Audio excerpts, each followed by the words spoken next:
Bugun men sizlarga juda muhim mavzuni tushuntirib beraman. Pensiya reformasi va har bir kishiga minimal pensiya 6 million so'm bo'lishi kerakmi? Bu qanday ishlaydi? Kimga foyda, kimga xavf degan savollar haqida gaplashamiz. Bu masala faqat bugun pensiyada yurgan otaxon onaxonlarga tegishli emas. Bu sizga ham, menga ham, farzandlarimizga ham tegishli. Chunki pensiya tizimi kuchli bo'lmasa, odam butun umr ishlaydi, soliq to'laydi.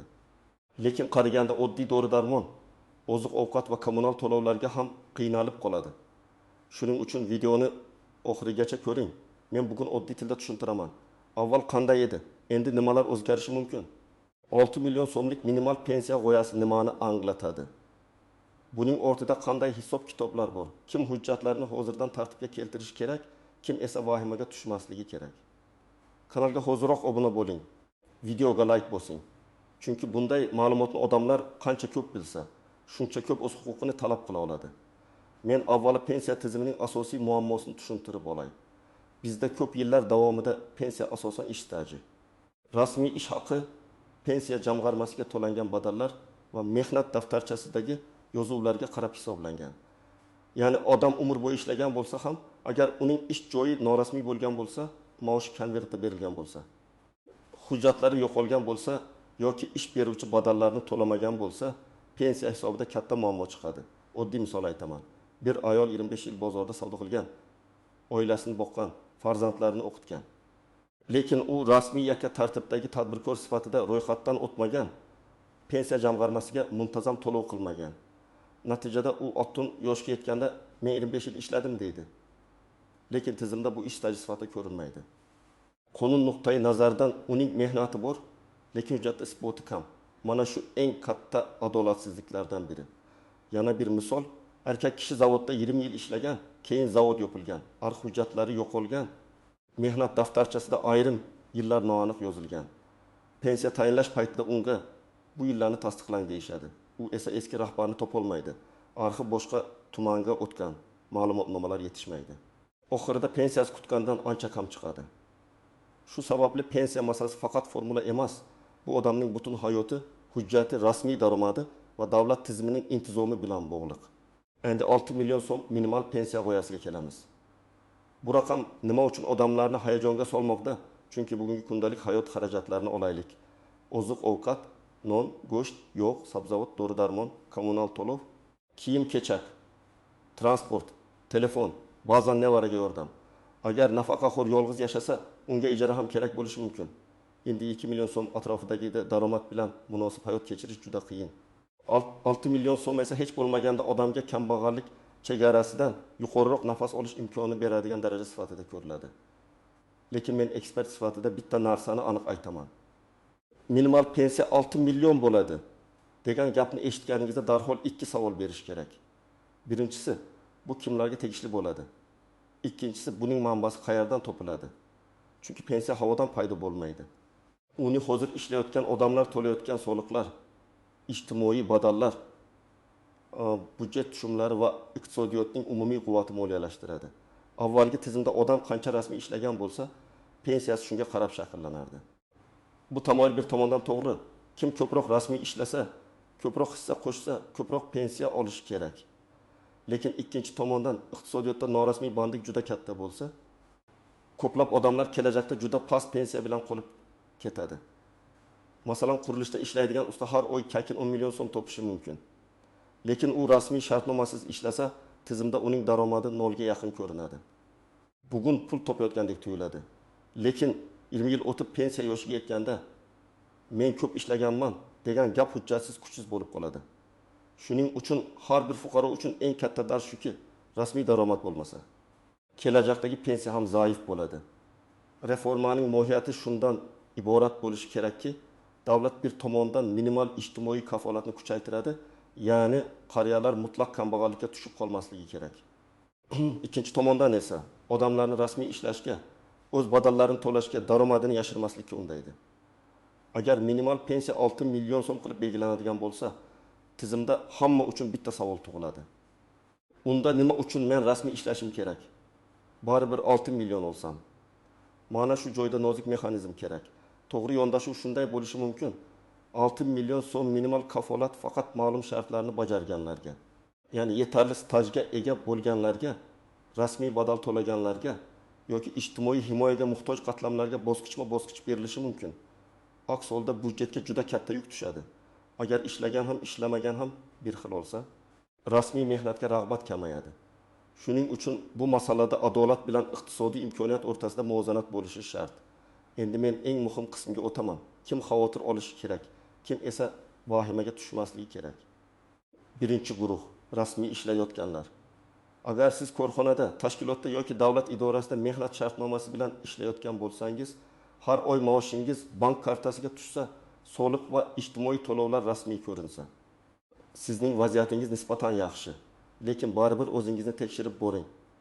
My.Doc.uz soliq ilovalari yoki tegishli elektron xizmatlar orqali ish stajingiz to'lovlaringiz. Ish beruvchi sizni rostdan ham rasmiy yuritayotganini ko'ring. Chunki ayrim odamlar men rasmiy ishlayapman deb o'ylaydi. Aslida korxonani yarim stavka qilib ko'rsatgan bo'ladi. Masalan, siz oyiga 6 million so'm maosh olasiz. Lekin ish beruvchi hujjatda sizni 2 million so'm maosh bilan ko'rsatgan bo'lsa, bugun qo'lingizga pul olayotgandek bo'lasiz. Lekin pensiya hisobida past ko'rsatkich yuradi. Bu kelajakda sizga zarar. Shuning uchun ish beruvchidan mehnat shartnomasi nusxasini, buyruqni, oylik hisob-kitob varaqasini so'rashdan uyalmang. Bu sizning huquqingiz. Ikkinchi guruh norasmiy ishlayotganlar. Ustalar, haydovchilar, enagalar. Uy xizmatida ishlaydiganlar, bozordagi sotuvchilar, mavsumiy ishchilar, kundalik ishchilarning katta qismi mana shu guruhga kiradi. Men bu odamlarga juda ochiq aytaman. Bugun ozgina qog'ozbozlikdan qochsangiz, ertaga pensiyada katta yo'qotishga duch kelasiz. Agar siz doimiy daromad qilayotgan bo'lsangiz, o'zingizni rasmiylashtirish yo'lini toping.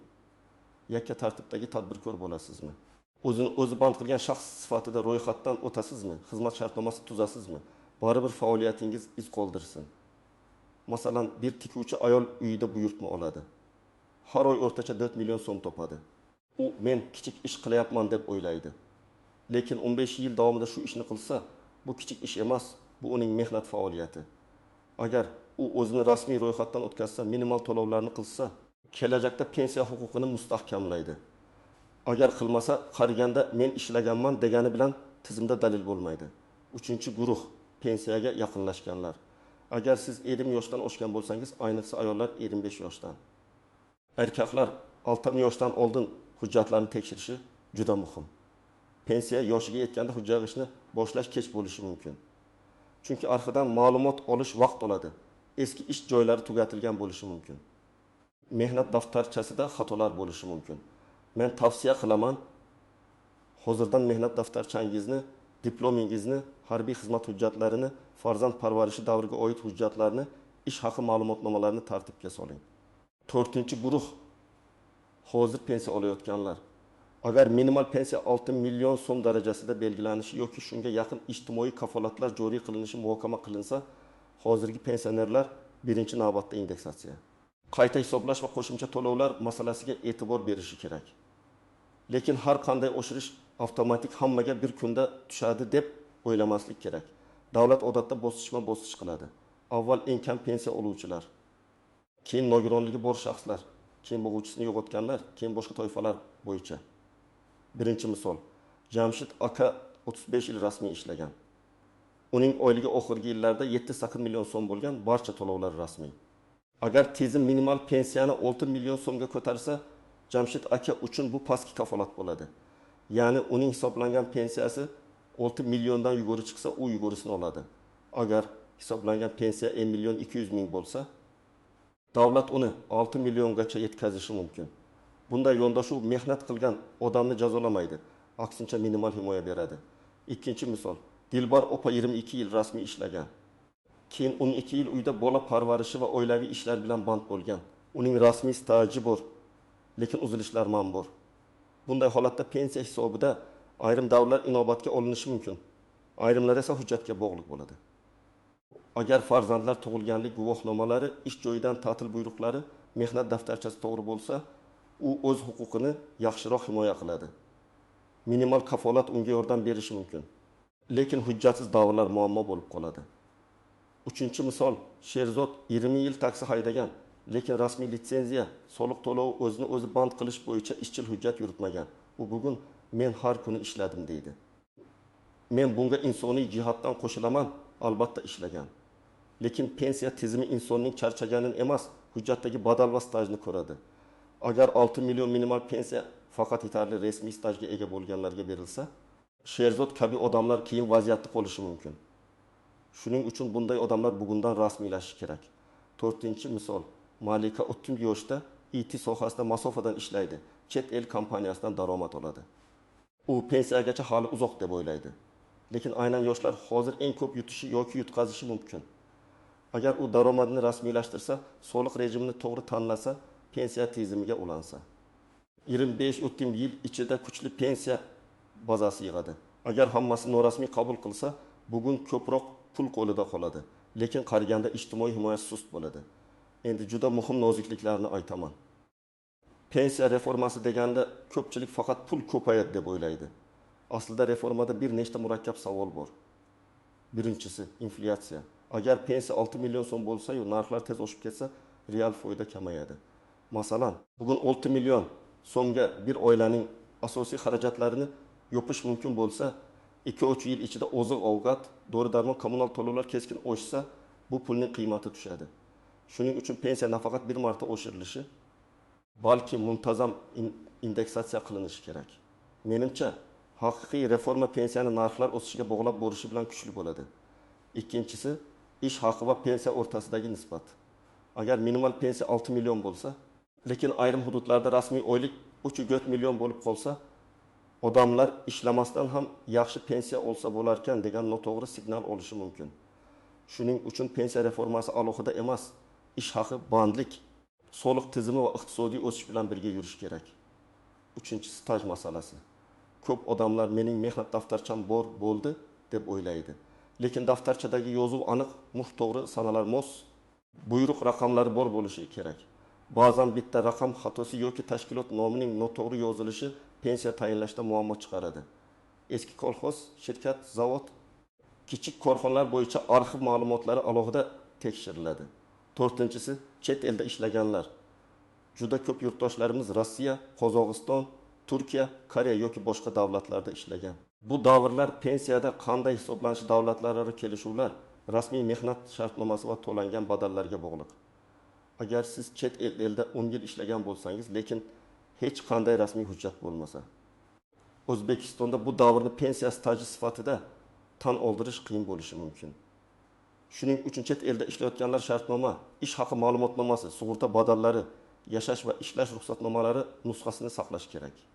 5-si, nogironligi bor shaxslar, boquvchisini yo'qotgan oilalar va ijtimoiy nafaqalar. Minimal pensiya 6 million deganda hamma to'lovlar bir xil bo'ladi degani emas.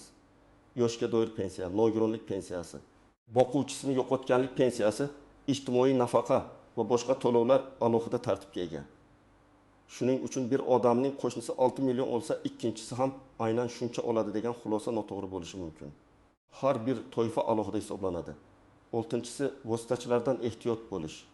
Pensiya oshishi haqida gap chiqqan paytda firibgarlar faollashadi. Menga pul bering, pensiyangizni 6 million qilib beraman. Hujjatni tezlashtirib beraman. Bazaga kiritib qo'yaman deganlar chiqadi. Men qat'iy ogohlantiraman. Pensiya masalasi faqat rasmiy idoralar, davlat xizmatlari markazi, pensiya jamg'armasi, elektron portal va qonuniy tartib orqali hal qilinadi. Hech kimga naqd pul bermang, pasportingizni topshirmang, bank kartangiz kodini aytmang. Birinchi qadam mehnat tarixingizni tekshiring. Mehnat daftarchangiz bo'lsa, undagi barcha yozuvlarni birma-bir ko'rib chiqing. Ishga kirgan sana, ishdan bo'shagan sana, tashkilot nomi, lavozim, muhr va imzo borligini tekshiring. Agar elektron mehnat daftarchasi yuritilayotgan bo'lsa, elektron bazada ma'lumotlar to'g'ri aks etganini ko'ring. Ikkinchi qadam, rasmiy to'lovlaringizni tekshiring. Ish beruvchingiz siz uchun soliq va ijtimoiy to'lovlarni to'layaptimi yoki yo'qmi? Buni bilib oling. Agar sizga hammasi joyida deyishsa, og'zaki gap bilan cheklanib qolmang. Hisob-kitob varaqasi, shartnoma, elektron ma'lumotni so'rang. Bu talab janjal emas, bu moliyaviy gigiyena. 3-qadam, yetishmayotgan hujjatlarni yig'ing. Eski ish joyingiz bo'yicha arxiv ma'lumotnomasi kerak bo'lishi mumkin. Davlat arxiviga, sobiq tashkilotning huquqiy vorisiga, tuman hokimligi arxiv bo'limiga yoki davlat xizmatlari markaziga murojaat qilishingiz mumkin. murojaatni aniq yozing. Qaysi yillarda, qaysi tashkilotda, qaysi ma'lumot nima uchun kerak? Pasport nusxasi, mehnat daftarchasi nusxasi, agar bo'lsa ishga qabul qilish yoki bo'shatish buyruqlari nusxasini ilova qiling. 4-qadam, norasmiy ishlayotgan bo'lsangiz, rasmiylashish yo'lini tanlang. Agar siz usta bo'lsangiz, xizmat ko'rsatsangiz, savdo qilsangiz, onlayn ishlasangiz, repetitorlik qilsangiz, o'zingizga mos soliq maqomini bilib oling. O'zini o'zi band qilish, yakka tartibdagi tadbirkorlik yoki mehnat shartnomasi variantlarini solishtiring. Eng arzon va qonuniy yo'lni tanlang. Muhimi, kelajak uchun iz qoldiring. 5-qadam, pensiyaga yaqin bo'lsangiz, oldindan maslahat oling. Pensiya yoshiga yetishingizga 2 yil qolgan bo'lsa, tuman pensiya jamg'armasi bo'limiga yoki davlat xizmatlari markaziga borib, hujjatlaringizni oldindan ko'rsatib chiqing. Menda qaysi hujjat yetishmayapti? Qaysi davr stajga kirmay qolishi mumkin? Qaysi ma'lumotnomani olib kelishim kerak deb yozma yoki rasmiy tartibda so'rang. Bu sizga vaqt yutadi. 6-qadam, barcha hujjatlarning nusxasini saqlang. Men har doim tavsiya qilaman. Pasport, mehnat daftarchasi, diplom, harbiy guvohnoma, nikoh guvohnomasi, farzandlar tug'ilganlik guvohnomasi, ish haqi ma'lumotnomalari, arxiv javoblari, shartnomalar hammasining skaner nusxasini telefoningizda, fleshkada yoki ishonchli bulutli xotirada saqlang. Qog'oz yo'qolishi mumkin, lekin nusxa ko'p muammoni yengillashtiradi. 7-qadam, qonunchilikdagi yangiliklarni kuzating. Pensiya reformasi bir kunda tugaydigan mavzu emas. Farmon, qaror, qonun loyihasi, indeksatsiya tartibi, minimal pensiya miqdori, staj talablari o'zgarishi mumkin. Shuning uchun tasdiqlanmagan mish-mishlarga emas, rasmiy manbalarga tayaning. Men ham kanalimizda bunday yangiliklarni oddiy tilda tushuntirib boraman. Men bu masalaga shunday qarayman. Minimal pensiyani 6 million so'm darajasiga yetkazish g'oyasi ijtimoiy jihatdan juda kuchli signal. Bu qariyalarimiz munosib yashash kerak degan tamoyilni bildiradi. Lekin bunday katta qaror faqat pulni ko'paytiramiz degan gap bilan amalga oshmaydi. Buning uchun iqtisodiyot kuchli bo'lishi, budjet barqaror bo'lishi, norasmiy bandlik kamayishi, ish beruvchilar maoshini yashirmasligi. Fuqarolar esa o'z mehnatini rasmiylashtirishi kerak. Agar reforma to'g'ri qilinsa, 3 ta katta natija bo'ladi. Birinchidan, bugungi pensionerlarning hayoti yengillashadi. Ular dori yoki oziq-ovqat tanlashga majbur bo'lmaydi. Ikkinchidan, ishlayotgan odamlar rasmiy mehnatning foydasini ko'radi. Ular men soliq to'layapman, demak kelajakda himoyam bor deb ishonadi. Uchinchidan, davlat va fuqaro o'rtasidagi ishonch kuchayadi. Agar reforma noto'g'ri qilinsa, xavflar ham bor. Budjetga ortiqcha yuk tushishi, inflyatsiya kuchayishi, rasmiy ishlashga rag'bat kamayishi, adolatsizlik hissi paydo bo'lishi mumkin. Shuning uchun men har doim aytaman, pensiya reformasi raqam bilan emas, tizim bilan o'lchanadi. 6 million so'm chiroyli raqam, lekin uning ortida aniq manba, aniq mezon, aniq hujjat va adolatli tartib bo'lishi kerak. Bugun biz pensiya reformasi va minimal pensiya 6 million so'm bo'lishi g'oyasini oddiy tilda tahlil qildik. Eng muhim xulosa shuki, har bir odam o'z mehnat stajini, rasmiy daromadini va hujjatlarini hozirdan tekshirishi kerak. Pensiya yoshi kelganda shoshilib qolmaslik uchun bugun harakat qiling. Rasmiy ishlang, to'lovlaringizni tekshiring. Arxiv hujjatlarini yig'ing. Firibgarlardan ehtiyot bo'ling. Sizningcha O'zbekistonda minimal pensiya haqiqatan ham 6 million so'm bo'lishi kerakmi? Bunday miqdor adolatlimi yoki avval ish haqi va iqtisodiyotni ko'tarish kerakmi? Fikringizni izohlarda yozing. Videoga like bosing, kanalga obuna bo'ling va yaqinlaringizga yuboring. Chunki pensiya masalasi har bir oilaning ertangi kuni bilan bog'liq.